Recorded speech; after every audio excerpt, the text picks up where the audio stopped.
Thank you, everybody, for tuning in to watch. If you're watching here on YouTube or to listen to the podcast, to my topic today about blockchain, the future, and I guess, the revelations of what blockchain is or isn't. This is a topic that I have really become very passionate about within the framework of compassionate capitalism, because, of course, what we do as compassionate capitalists is invest time, knowledge, resources, money to help entrepreneur endeavors create jobs, bring innovation to the market, and create wealth. And to me, a platform technology that, and if any of you that have listened to my other podcasts about blockchain know I have said this before, it fundamentally will change the way we do business.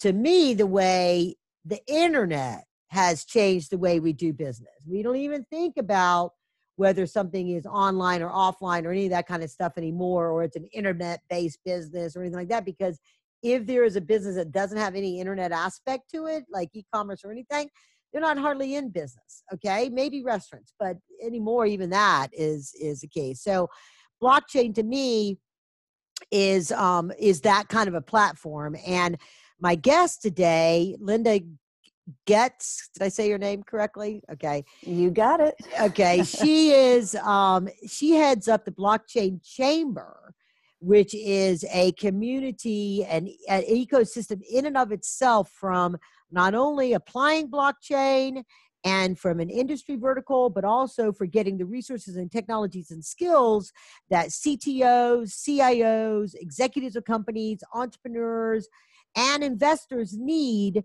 when they look at the role blockchain is going to change in the future of the company that they're involved in now, and in the industry and where they're going to go. And so with that, let Linda say hello to you, and then I'll further introduce her. Thank you for being on the show today, Linda. Thank you. And I'm so happy, Karen, to have this opportunity to connect with you, your audience, and just share some of the insights that hopefully are positive and perspective building for the people that are listening in today. So thank you. Happy to be here. I'm glad to have you. Now, Linda and I met, a few years ago at I think it was a technology event and networking event in town. It was the White House gentleman. Oh, remember? Yeah. Okay. Yeah. So, and the thing about it was, at that time we were struggling. I had this perspective of blockchain, but we were struggling to unlink blockchain from crypto, because there's a lot of misinformation or hype, I guess, associated with crypto and ICOs and things like that, that had made people fear blockchain and not recognize it as this underlying technology platform that solves a lot of problems. And so when I met Linda, I was like, hooray, not only is there somebody that is actually taking this bull by the horns to, provide clarity to this industry way before a lot of other people were doing it, and she's a woman. So, a technical woman that's really leading the edge on this. And, she has been committed to, through the chamber and through her blockchain ecosystem that we'll talk about in this particular segment, but connecting coders, developers, business builders, innovators, proponents of positive change around the world, using this as a platform technology, which is, of course, near and dear to my heart as well. And it's just interesting, how does somebody get involved when you're at the cutting edge of that? How does somebody get involved with that? So Linda, how did you, jump into this world of blockchain and then take the lead to build this kind of robust ecosystem and community that you've done? It's been a journey. And I know that blockchain is not spelled BITCOIN, but there's a lot of people that still think it is. However, I did get my start through Bitcoin, interestingly. So that was seeing a Bitcoin faucet. Anybody that's kind of researched into Bitcoin and blockchain will have an idea about what that is. But for those that don't, they used games to incentivize people to participate in the Bitcoin blockchain. And this was back when you could still mine Bitcoin using a personal computer. So the game would give you instructions on how to set up a wallet. And then as you played, you were participating with the mining activities of the Bitcoin blockchain. And you got a reward that was dripped to you. That's why it's called a Bitcoin Faucet. And I think at the time it was like 0.1 Bitcoin for every 10 minutes. So rather significant when you look at the price value that Bitcoin has gotten to over time. But I saw that and I didn't set up the wallet, and I'm not a technologist. I was like, okay, I really, and actually I saw it on someone else's computer. So I wasn't going to download something, on someone else's computer that might be, a virus or, might be a bad thing. But I was like, what is this Bitcoin?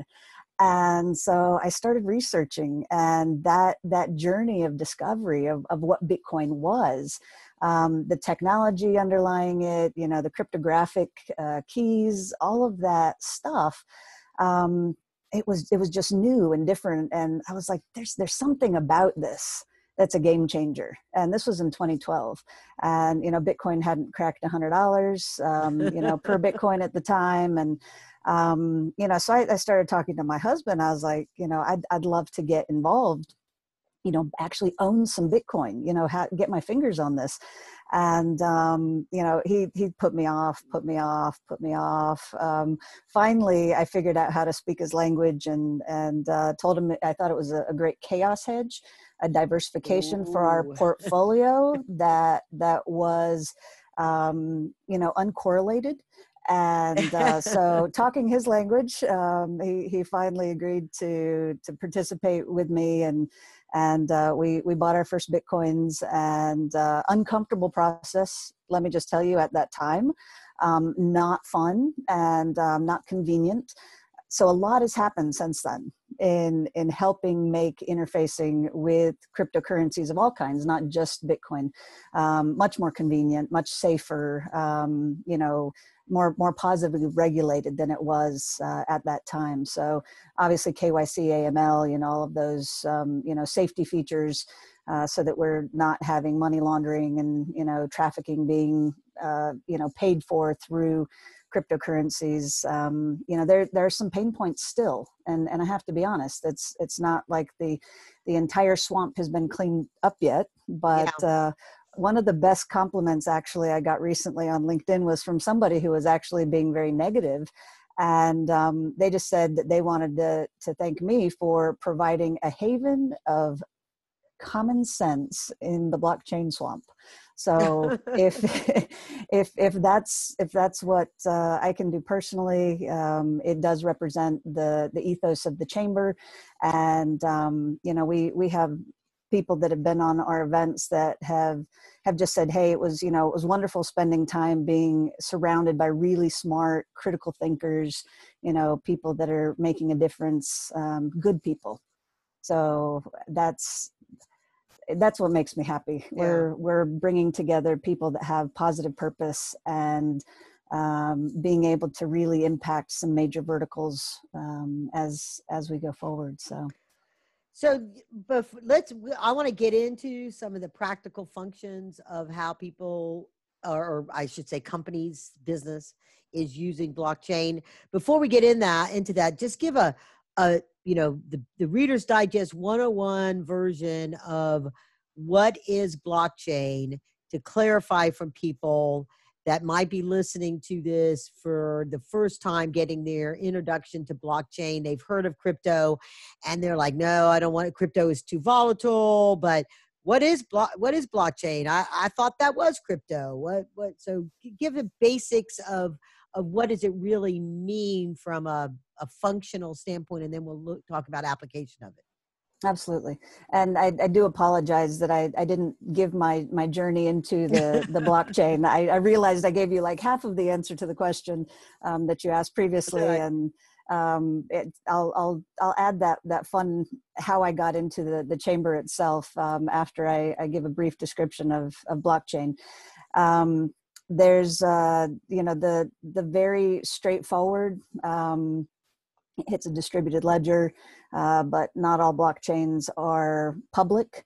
That's, I guess, a distinction that a lot of people don't recognize, that there are public blockchains and private blockchains. So if you have a distributed ledger, it gives you traceability, transparency, tradability if it has cryptocurrencies attached to it. But not all blockchains do. Not all blockchains even need a token. They are able to carry out those functions of traceability and transparency, which I think are two of the most important aspects of blockchain technology, without having to have tokens.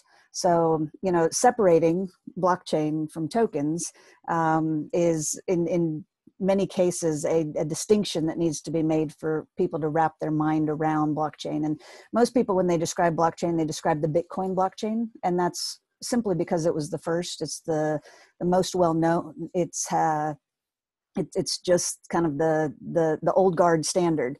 A lot of blockchain innovation has happened since then, and you know, blockchains like Symbiont, very powerful private blockchain that is being used by, you know, banks like Citibank, you know, massive, you know, Wall Street level banks. And I do want to give a shout out for women right now, because we did have a female CEO step into the role there.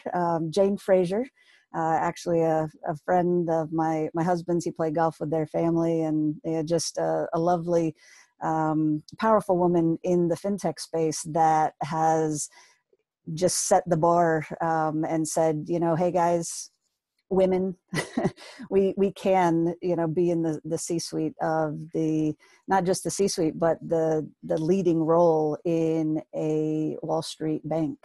And that's powerful. So I just want to give a huge shout out to her, because that's, well, and also I forgot to mention that you were actually named one of the top 100 women in blockchain as well by FinTech TV. So you're up there in your own rights as well. So hats off to you as well on that.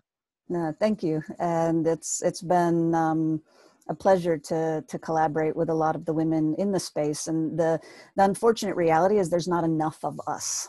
We're super underrepresenting our gender in the technology and blockchain space. So let me just give a shout out to men. Encourage your daughters to code, encourage them to engage with technology.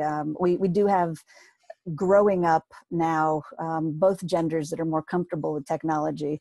And I'm very hopeful that the numbers are going to shift. But you know as well as I do, we've been, Karen, you've been at events where there've been one or two women and 50 guys, right? Yeah. Oh yeah. So it's getting better, but it's definitely it's gradually improving, but it's going to be a concerted effort, I believe, as we go forward, of women that are stepping up and just being role models and you know, facilitating education for the young women and girls that are developing into this.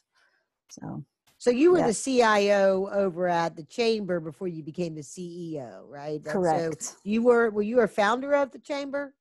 Well, that's interesting. I was not one of the original founders. There was a small team led by Abraham Xiong, and he's a gentleman that's of the Hmong people, which if you're familiar with the Jewish diaspora, that's kind of very similar, an Asian group of people that have no country and have been diaspora across the world.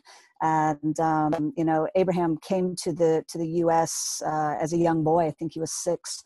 And he has been a serial entrepreneur, you know, from his youth. And he saw the need to help educate people, because there was this, everybody knows 2017 was part of the hype cycle, right? With Bitcoin and cryptocurrencies. And so Abe was seeing this, and people were asking questions. He's like, there's no safe place to go. You know, you can go searching online, and next thing you know, you're in, you know, a shady site that's, you know, getting you to download a keystroke logger or something, you know. This is not good. So he actually established the Blockchain Chamber of Commerce as a response to the need that he saw for a safe place for people to connect. And so I connected at one of the very first events. And so I was just participating as an audience member. And they had people, raising their hand, how long have you owned cryptocurrency?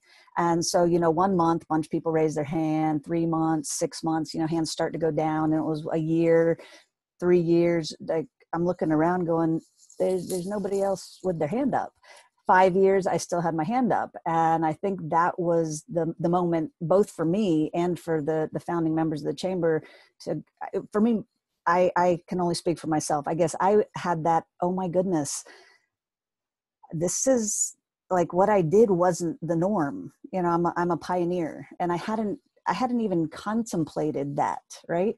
I just owned Bitcoin and I watched it go up, and I, saw what was happening, different blockchains were being developed. And, I was just kind of keeping an eye on this emerging landscape going, okay, this is, this is what I thought it might be. This is something that is a game changer. Yeah. And then the founding members asked me to participate on a panel and, share my experience. And then I was part of a debate where we had smart regulations versus no regulations.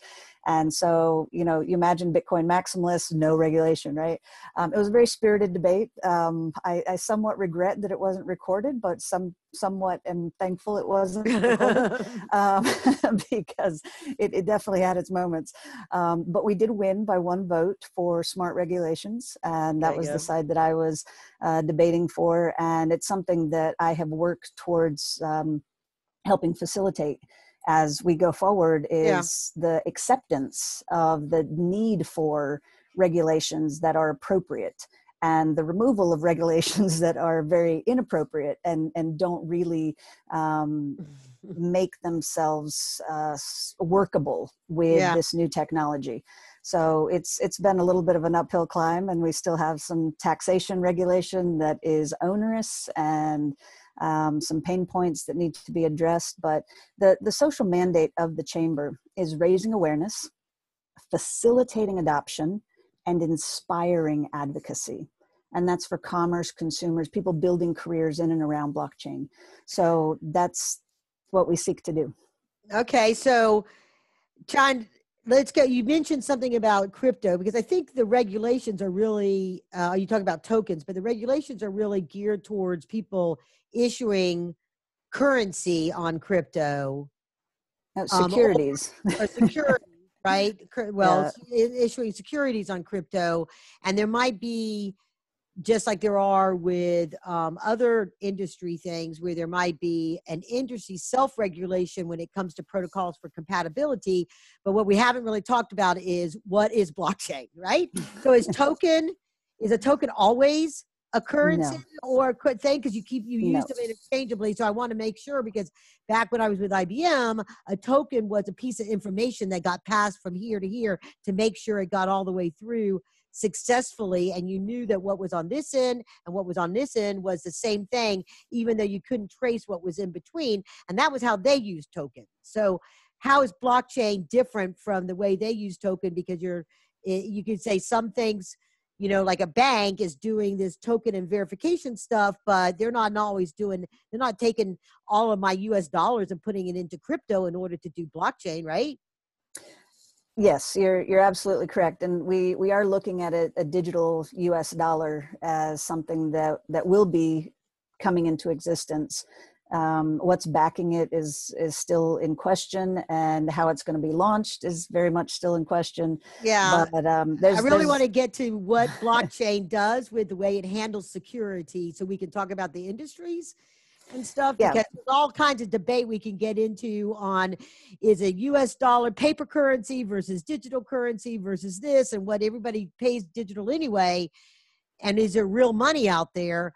But I really want to have people understand and not get confused with this constant interconnecting of financial currency and coins, digital coins, with the security of verifying a transaction or tracking something that they do within the industries. So Yeah, how and does that work? that's when I was talking earlier about private and public blockchains. You have public blockchains that utilize tokens as part of their economics. You can have private blockchains that don't need tokens at all. They are a distributed ledger that is verifiable between nodes, and once something is entered into the ledger, you can't go back and pretend it wasn't entered. You can't go back and change it because it's a hashed representation of data that's basically locked in.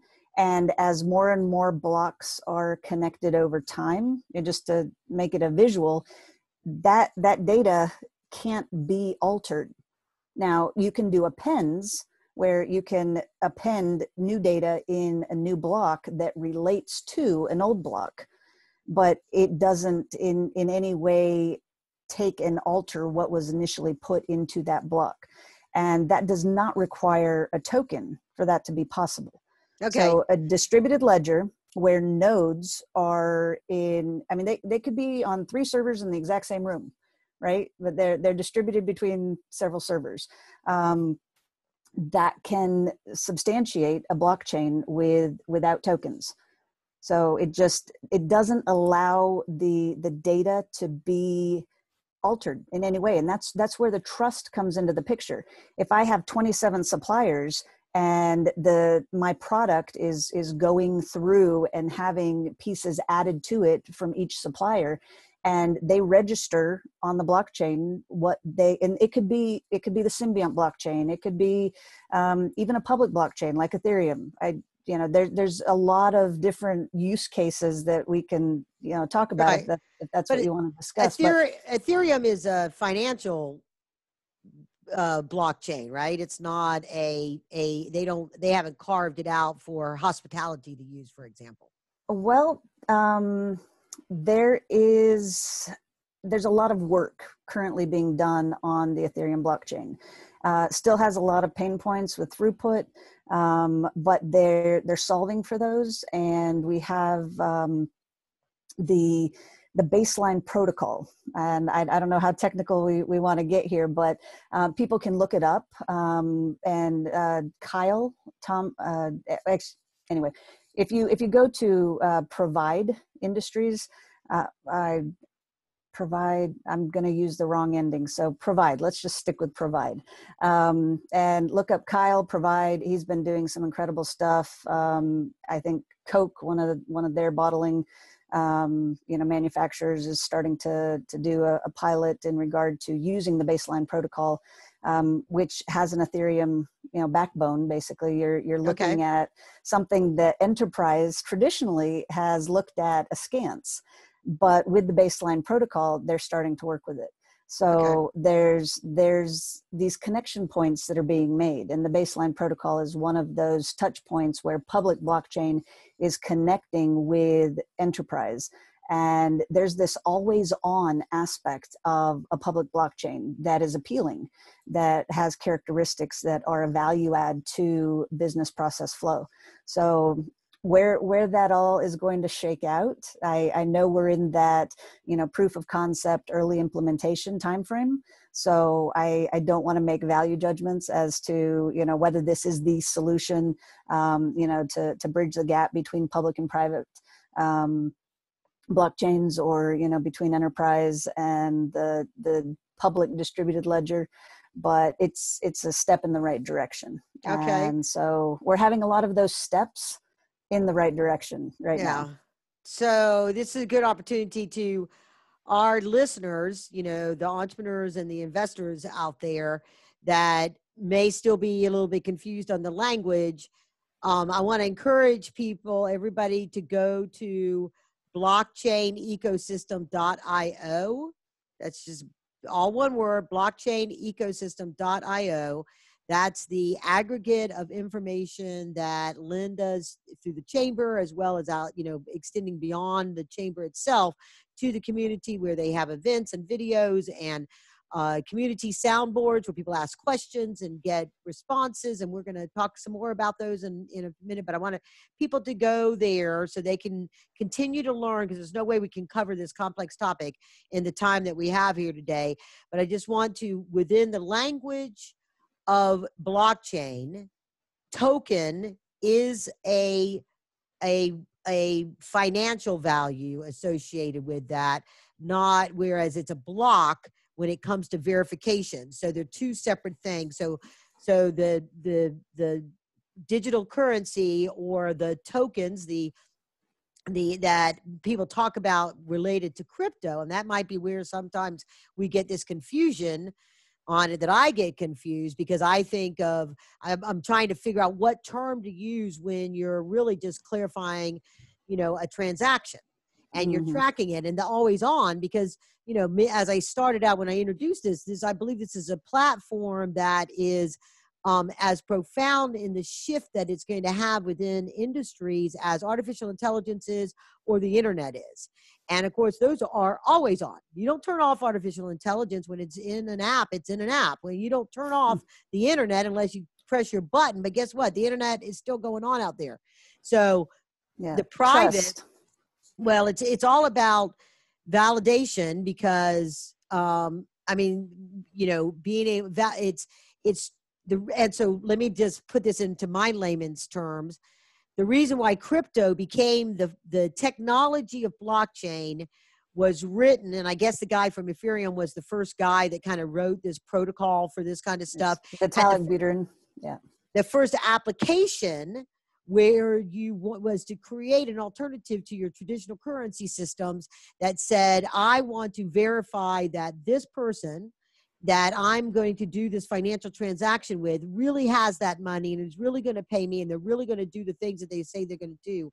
And that way this token gets verified. It has like a step back, that it looks back, and I'm using layman's terms because I don't know all the terms, but I want to get to the point so we can build upon this to the industry applications of it. But it steps back and it looks, and that's where you have your miners out there, because they're verifying this data through this ledger, this digital ledger that Linda's been talking about, that it's going to, and for those that are watching, I'm waving my hands trying to explain it, and those I just realized people are listening may not realize it, but if you look at where I'm getting a transaction in traditional world, like supply chain management, you have a digital trace of it got sent from this person to this person, but you don't have any real verification that what they sent wasn't doctored to the point that Linda made. They didn't go back and fix it. This has been a problem in accounting when they go in and they do forensic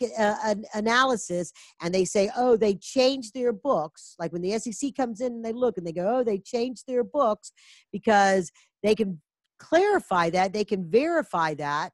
And I was just on a call with EB5 people. It's a big issue within EB5 in getting the investor validation of the investor money that they're going to invest in these companies in order to get their green cards when they come to the United States, because they're putting $1 million in. Where did that money come from? And so right now, because they're not using blockchain in that, they have to go provide paperwork that says that it wasn't a gift, or if it was a gift, that there's no, where did that person get the money? And they have to do this paper trail. So what blockchain will do is remove the need for a paper trail in providing the paper, because it already, if it was a digital record, it is locked and it cannot, so I got my hand up showing it's locked. It cannot be altered. And existing world, the only way to verify that piece of information is to follow the money. You hear about the follow the money and the paper trail and all this kind of stuff, and who gave you that money, or who gave you, or where did you source that product from? What field did you get that from? If you integrate blockchain into the Internet of Things and in Bluetooth and all these other types of technologies, you can verify every piece of the movement of a product, the movement of a contract, the movement of a decision, the movement of anything through this process, and it's verified and it's locked and loaded. So it's an efficiency statement once you get your particular industry up on that you know that you can trust that information because it's been verified not by this paper trail of all these other sources to verify it and all these other accounting systems and ledgers and ins and outs of this kind of stuff. It's trusted because it got verified through the blockchain process of looking back at that block of information, and that it's been verified because when it was put in there, it was verified through the chain backwards. So that's where did it source from? And if it can't be verified, then it's a broken blockchain and everything's messed up. Did I put that into good layman's terms? How'd I do on that? That broken blockchain, you can't, with the Bitcoin blockchain, you can't go back and pretend it was different. You know, once it's in a block, it's going to be verified, and that's a really important point to make, because it's garbage in, garbage out potential, right? So if you put in something and it's not the truth, it's not representing reality, you can be held accountable for that over time, right? Because people can still go back to that block and see that data and see that it was with your key that was, you know, approved for that transaction, and you're accountable. So right. To that extent, I believe it really gives accountability in such a way that it enforces kind of on the back end. You know, you see that hammer that can come down on you in the future if you don't put in what's correct today. It really enforces that honesty, so that the data that is in the blockchain is more trustworthy just on the onset, right? Right. But then it can be referred back to over time and verified that, yes, that was what was entered. That's what exists. And if you have a digital document that's entered, you can have it secured, encrypted by a key that not everybody can go back and pull that and look at it, and it's not open data, right? So you have the ability to give the key to unlock that data to others to substantiate. So it's not, and once again, there's a lot of different kinds of blockchains. There are thousands. We had one member of the chamber that spun up 1,000 blockchains one summer. I mean, he used Hyperledger and he was just spinning up blockchains.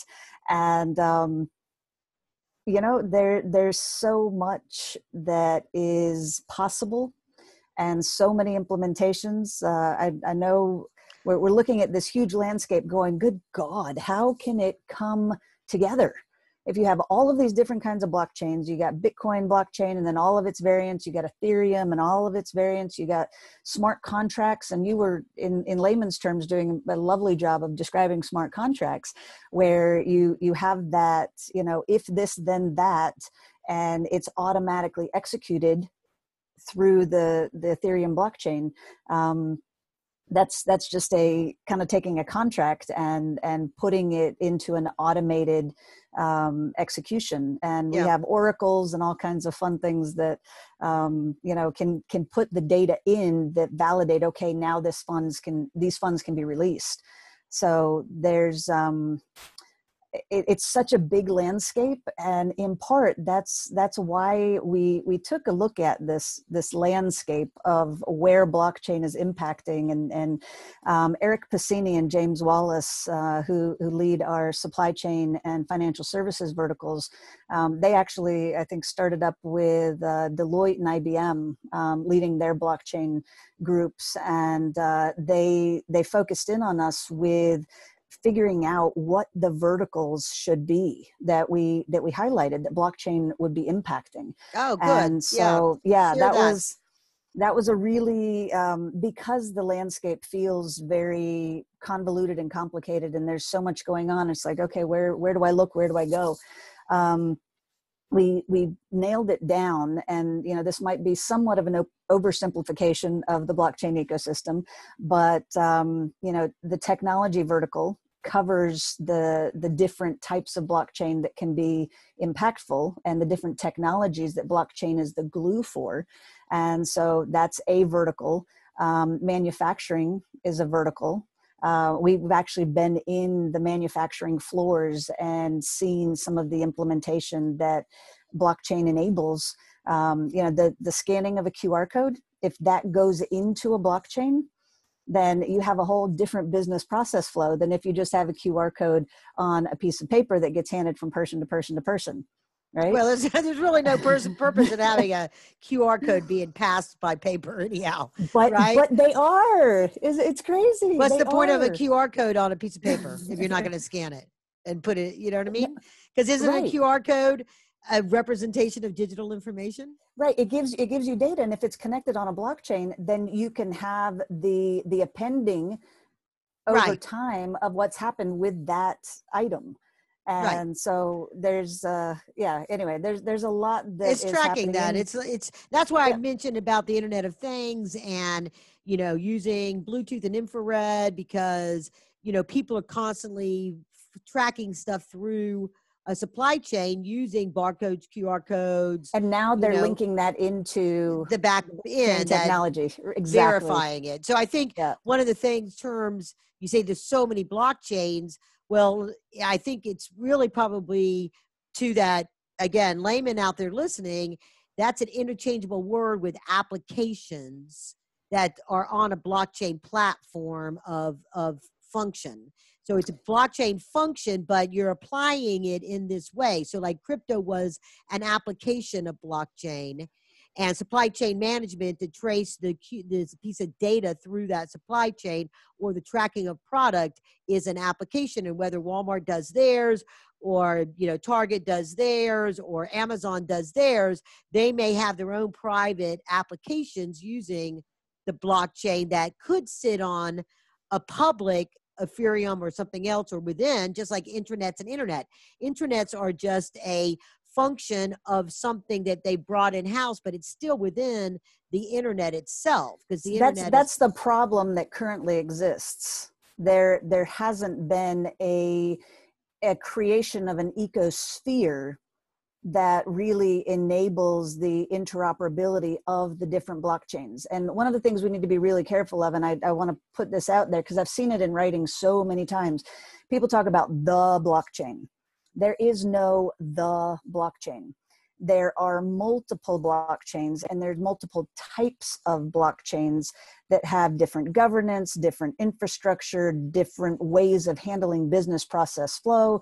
There are literally a lot of different blockchains and different types and styles of blockchains. Right. So then because then there's different applications on top of, you can have Hyperledger, and there can be 20 projects, hundreds of projects on Hyperledger, but different instances of a Hyperledger blockchain implementation. Right. Does that make sense? Yeah, it does. So I'm just trying, we got about 10 minutes left. So let's, just say, okay, so there isn't the blockchain. There's implementations of blockchain. And that also leads into some of the things we talked about, talking about incompatibility and compatibility. So it sounds like it's only incompatible because every blockchain's different.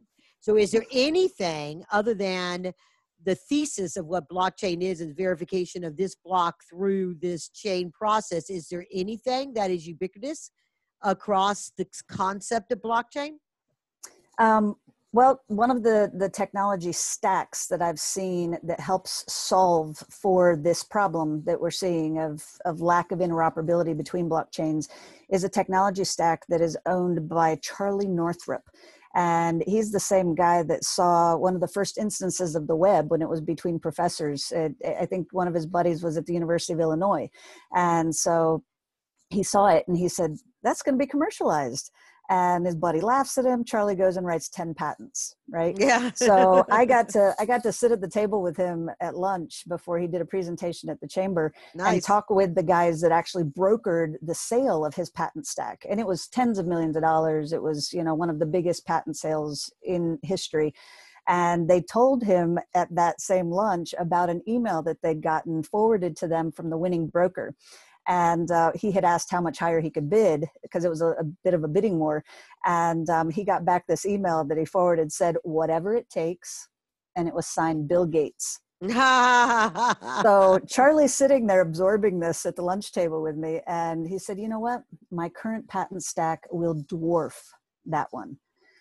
And you think about e-commerce, you know, everything that enables, all the billions and trillions of dollars that are going through. And his current patent stack enables digital agency. And it's a combination of a multidimensional QR code that is a hologram that can be scanned. It's pure random data that can be connected to a person's secret. Like my secret could be a song, and I just hash the song, and that's connected with this pure random data. That creates a multi-key that is 2 to the 512th times 2 to the 512th public-private key pairings. Wow. That is 7 times more than the known atoms in the universe, or the atoms in the known universe. We can't even begin to know what we don't know, how big the universe is, but of what we know, this is about as quantum proof as you can get. Anyway, so that multi-key can be managed by a new form of AI, which is the digital agent that he has created, can learn nouns, verbs, and modifiers, and can act on your behalf using this multi-key. So it takes the complexity away from the human to like take these huge strings of multiple, you know, possible public-private key pairings. And now your agent can encrypt things on your behalf. And just like we have public-private key pairings that, well, you know, if you have on the Bitcoin, well, let me not go there because I know you said we had 10 minutes. With the digital agent taking and managing your multi-key, you can now be provisioned into, just like a website has subdomains, right? Now we can be provisioned into subdomains, basically, where we have like our .gov, our .edu, our .social media, our .vet, pet, you know, however we want to organize and manage our lives. The digital agent can do that on our behalf using the multi-key to end-to-end encrypt data that we want to send, to manage and interface with other agents, to make agreements, like the smart contract concept is one that will be able to be managed by the agent on your behalf in the digital world. Yeah. And this is a progression to digital agency that solves for the issue that the web was not designed with us in mind, right? We have to provision ourselves into other people's websites using our username and password, but that's not ours. It just provisions us into somebody else's space. And then we push the, you know, accept cookies, right? And now our digital footprint is owned by the organizations that host that website. And we always click on accept terms and conditions, right? Right, because you can't get in unless you do that. Right? You can't use the platform unless you do that. So the web wasn't designed for us to have digital agency and to own our data and to be able to monetize that. So digital agency is, I believe, the next big step in fixing that problem. Yeah. And allowing us as human beings. And the beautiful thing about it, the interoperability of blockchains, because these agents can learn nouns, verbs, and modifiers. That sounds like artificial intelligence to me. Yes, yeah. But they can learn any blockchain's infrastructure. They can be on one blockchain for its particular, value add to them, and then say, hey, we're done using this for this, and we're agreeing to go use this other blockchain. And they can sign off the old blockchain and start interacting and using a different blockchain. It's almost like a bot. Well, yeah, it would be a digital representation of what we as human beings want done in the digital world. Yeah. And using the multi-key validates and connects to us, but doesn't allow, like, you know, my doctor doesn't need to know about my pet, right? My vet needs to know about my pet. And so what I provision to my doctor is going to be very different from what I provision to my pet. Well, that's kind of what you my do vet. now individually, right? When I log into my doctor's site. Right. He You doesn't have log in, any you log information into your about doctor's my, site. right. Yeah. He doesn't have any information about my pet now. And my vet has information about my pet. Exactly. And They're that's how it should be. that's But the the way it is now. convenience, right, exactly. So, And that's as it should be.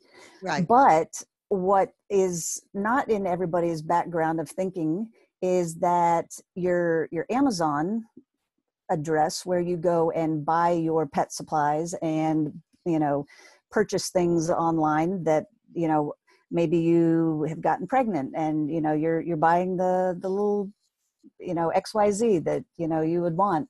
Now there's another entity that knows a lot of different things about your personal life and monetizes it to sell you more stuff, Yeah. and It's for advertising. monetizes it in, you know, informing your insurer of how, you know, good a risk you are for them to insure. There's a lot of ways that this data is being used that most of us aren't processing and aware of. And so having a different way of doing business, that if I, as a human being, decide that I want that data about me provisioned so that my insurer can make decisions based on that data, then I can provision that and I get Yeah. paid for that. And that's this new way of doing business that I'm talking about, where we, the consumer, are in the driver's seat because it's our data, right? Countries are realizing that data is their national treasure. And we as humans need to recognize that our data is our personal treasure. Yeah. And how we manage it and how we interact with others in the digital world, that's our footprint. And that's going to be a big problem going forward because the entire world won't shift to it. The entire America won't even shift to it. The entire digital space won't even shift to it. So, you know, that's going to be, so as we, you know, because I want to leave you time to sort of wrap up with your personal, you know, information that you wanted to share. So let's look at, tell the audience when it comes to the problems and challenges, because what I've heard, we didn't get to really get into the problems that it's solving. We only talked about the problems it's creating. So, you know, let's talk a little bit about, you know, how does somebody prepare for this new future of this, whether they're trying to get training, they're trying to come up with a new solution. You talked about this one guy that's kind of cornered the market when it comes to patents.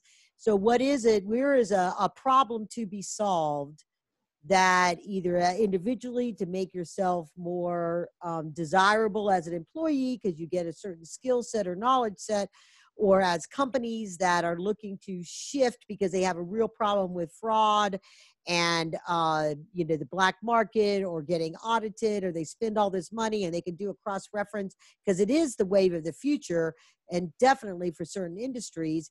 And there may always be some interconnection of a blockchain way of doing it with traditional way of doing it, that might be the solution. How do you put those puzzle pieces together to connect that up? So, you know, if you can, that's a big nut to try to cover in 5 minutes, but you know, give a pathway besides, you know, yes, go to, you know, the blockchainecosystem.io and sign up for the upcoming webinars and get engaged to learn more about this, to be on top of your game. If you are in the technology space, if you are in these industries where there is a paper trail, because that paper trail, they've been trying to do away with it for 20 years with a digital version of that. You know, fingerprints on your computer and your phone was a step for identity piece of that.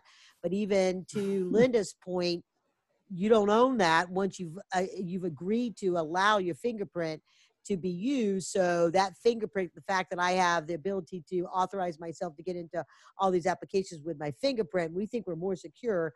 But in some cases, the knowledge of that, what you just described, means that other people are selling that data that says this unknown person, because I can't associate it with my name, but this unknown person behavior is this, this, and this, and her cookie or her IP address will deliver. You can deliver these other things to them based on this behavior that they had, that they're going to be most likely interested in to buy or subscribe or, you know, be a part of or be influence, as we see within the misinformation that's out there on social media based on this digital crumbs that we leave, right? So we want to get outside of that and be separate from that. There may or may not be a way to completely do that.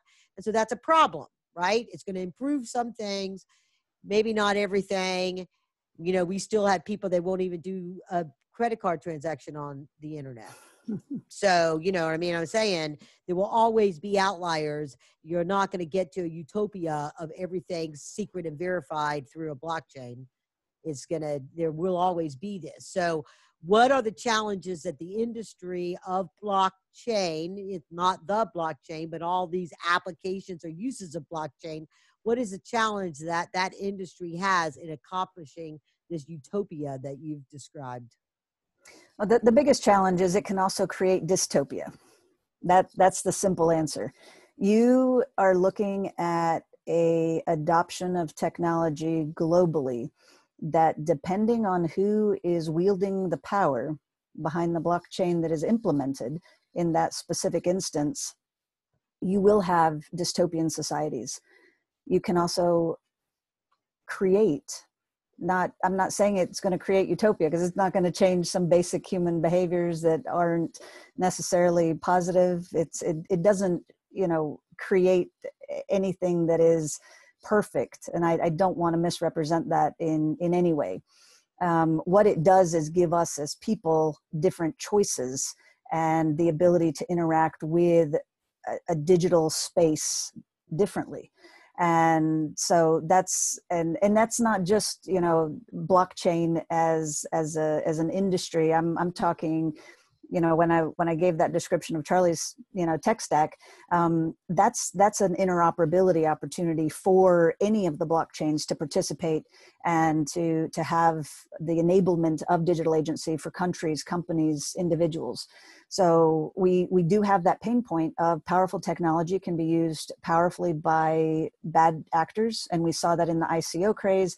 We're seeing a lot of stuff in the DeFi timeframe now, and we didn't even touch on that at all. But there's, you know, like huge opportunities for staking tokens and interest. And some of them are absolute unadulterated scams and not to be recommended in any way. And some of them are working to really use the technology to provide opportunities in the DeFi space and are trending towards legitimacy and working to be regulated. And so there's a lot of positive change that's happening, and there is not necessarily any single source of truth. And that's it's tough to admit that. And, you know, it's a reality.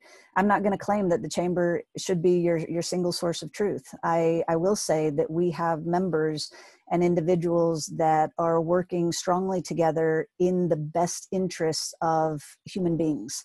And that's the core, that, you know, we have at the table, and we want to have people that want to implement technology and do it responsibly, connecting with the chamber, and we can help facilitate introductions and connections to really make, I believe, the implementation of technology better, so that we are more trending towards the utopian side than the dystopian side.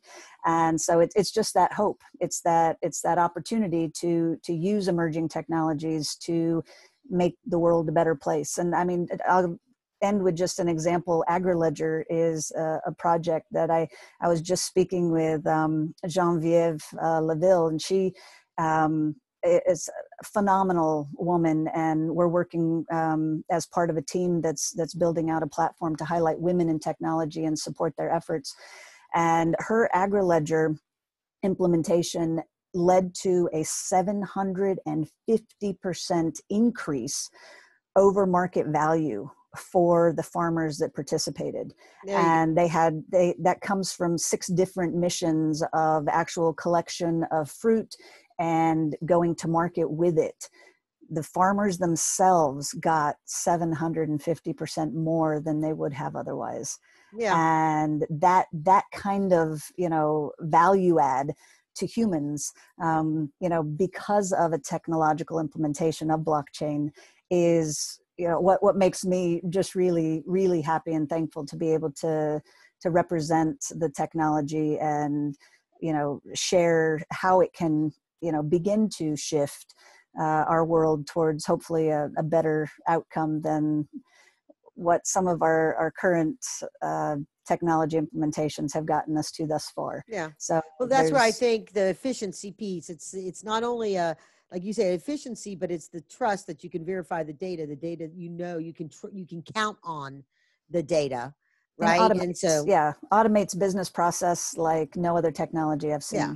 So the cost or the trouble or finding the skill set, to me, the biggest problem in the marketplace right now for this is that it's hard to find people that actually could code in blockchain or figure out enough, be able to talk the talk with somebody that understands the supply chain management and process management, how they do it now, and be able to articulate that to a technology person that says, okay, well, then I'm going to design this blockchain application to replicate that, but they have to understand this piece of it. So you got somebody that doesn't know blockchain that has to translate it, or this person has to not only know blockchain, but be able to translate traditional ways of doing these sort of business processes, and then, look at, and then the higher levels of the organization to look at it and say, okay, it's going to take $1 million to implement that modification that we need to do, which we're going to have to do. Our forecast says that if we don't do it now, we're going to be forced to do it 5 years from now. And then it's going to cost us $10 million and 200 man hours, or we can do it now and it'll be slow and painful, but let's put a plan in that says, let's fix this piece and integrate it with tradition, and then fix this piece and kind of come up with your roadmap of how do you completely migrate over to a blockchain enabled process. Yeah, that's why people like Tracy Levine they're like CEO whisperers, right? They help raise the awareness and facilitate the adoption into emerging technologies. And you're absolutely right. And she's a very strong core part of the team at the chamber, in that her advice and insights and support are tremendous. So yes, there are those types of individuals that we would love to be the connection point for, to really facilitate the education of the C-suite and then start bringing the pieces together to help support implementation. Because like I said, our social mandate, we have to raise awareness first, but then it's facilitating adoption. And that's having those quality individuals with the right technology that, and we're platform and token agnostic. So I highlighted what Charlie's doing. If there's something better that solves for the problems that his tech stack solves for, and it does it better, then I'll talk about that. I've just worked very hard to find the best of the emerging technologies. And because blockchain is the glue, that's why, we can, from the Blockchain Chamber of Commerce, talk about things other than just blockchain, right? It's the emerging technology stack that will provide the efficiencies and the traceability, and IoT is necessary, AI, it's all part of this bigger puzzle to bring the. I'm thinking we might even skip over the fourth industrial revolution and go straight to the fifth. I'm not sure, but I think COVID has put this weird accelerant, where we're just it's just going to push us into much more quickly the new ways of doing business that are possible now. Yeah, we just have the accelerant, and we need to survive. The next 5 or 6 months. I think there's technologies that will help with the recovery phase as we move forward. So because anybody that's in business knows that everything has a process, right? Everything has a process that you follow through, and the inefficiencies of those processes. 20 years ago, they looked to automate that. I mean, all the way back to, when we went from handwriting to typewriters to computers. Well, every evolution of tech was to make it more efficient and less and more verifiable, right? It's like you could change a typewritten piece of paper when you had it on a word processor, and you could modify it as you needed to do that. You could tell when it was saved, what was the save history, all those kind of things, and it was an efficiency thing. So as technology evolves over time, to the blockchain, the potential of blockchain is that next thing. But as with a lot of new technology, even like I think about back when I was explaining what a wireless LAN was, compared to traditional LANs, or well, how do I know it got to the other end? Anyhow, all of that stuff is, and one of the things that I had to do for IBM was take the techno speak of the engineers and put it into what the business person would understand. They didn't necessarily care exactly. They wanted to know a little bit about how it worked. They just wanted to know that it worked. And then they could evaluate the business value of that. Right. And I think that's one of the things right. And that's one of the things that I guess you as a chamber and what you're doing with education is trying to solve, is to eliminate some of the confusion, because people come to it like I did with token, right? They've got the token, that's the first time that word was ever used. Token has been used in a lot of other things. So you have to redefine it within this context. And that also means that when I'm using in a larger context, if I use the word token, I might have to, for a while, just like I did for a long time, is separating crypto from blockchain, is separating this definition of token from this definition of token. So within the context of this, because every industry has its own, lingo, words that they use and the lingo that they use, and being sensitive to that, to somebody on the outside looking in going like, because otherwise they throw up their hands and then say, well, it ain't broken, let's not fix it, because I can just keep doing it. I got plenty of people employed. It's cheaper at $10 an hour to have that person verify that information than to spend this money to do this, because it's just too complicated. And so that's the risk, I think, one of the biggest problems that we have of this beautiful potential of technology to solve such fundamental problems that we have when it comes to the exchange of data in the world. And, blockchain is the solution for that, just like the internet was a solution for connecting people outside of a mail or a phone call, right? And the exchange of information and building upon that. So I really so much appreciate you being on the show. I think we scratched the scratch of, the part of this. This is like the tip of that iceberg of everything else. So again, I want everybody to make sure that if you're into blockchain, if you are curious about this, if you see it as somewhere in your future, or you don't even know, go to the blockchainecosystem.io, sign up for their newsletter so you get alerted about events or things. Put it on a calendar event to go back and look and see what's new there every once in a while for your own education on this, your own knowledge, and you could razzle and dazzle people at the next time you do a cocktail party or something, that you know a little bit about blockchain. And then look at becoming a member of the chamber, or at least be a part of that world, because it is the way they're going. And then with that, I want to give you an opportunity to talk about your shirt. For those that aren't watching, you got Bloom in the Dark? Bloom in the Dark, yeah. Yeah, so one of the real values of women, I'm just going to do a plug for women right now, women in organizations, is not only do we bring the left side of the brain, we also bring the right side of the brain. And I don't even know which one is which, but one of them is all about this numbers and this process and thinks very orderly, and the other side is very compassionate and thinks about how, and that's compassionate capitalism. Right. So talk about Bloom and why that's important to you, and let folks understand that, and give the website of where they can get more information about that as we wrap up here. Yeah, no, thank you for the opportunity. And Bloom in the Dark is definitely something that's close to my heart. And it started with my sister writing a book that included 30 poems, stories, and letters of women who had been victimized. And it's heartbreaking. But at the same time, each story has the path to hope and healing. So it's victims becoming ex-victims message that is very strongly communicated. And she's gone on to have a TV show called Bloom Today. And that's in over 204 countries on 24 plus channels or outlets, or anyway, there's a bunch of ways to access that.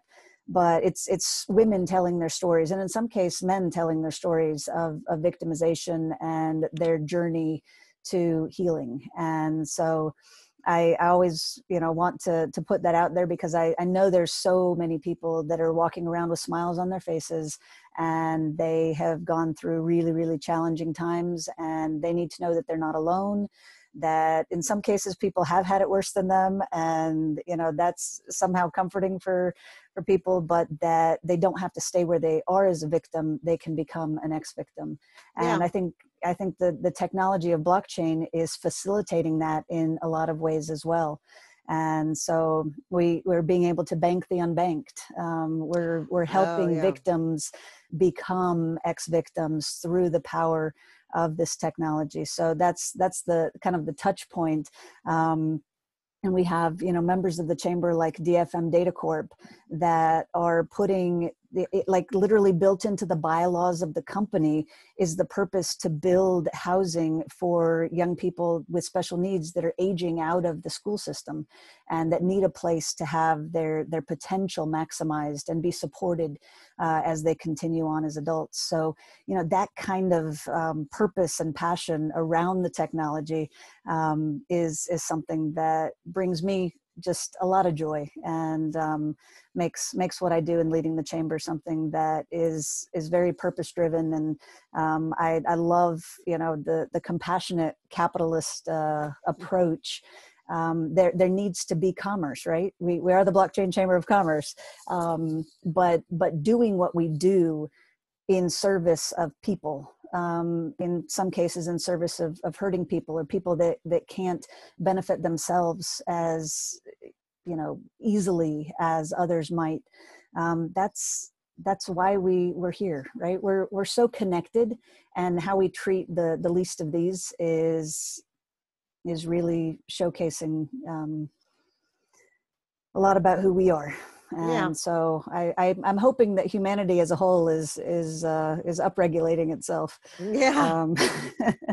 with purpose. And I think technology can play a role in that. And so happy to be a part of it, and happy to be able to share that. And really, really appreciate, Karen, your giving me the opportunity to be able to communicate as poorly as I might have done in some instances, but to just share.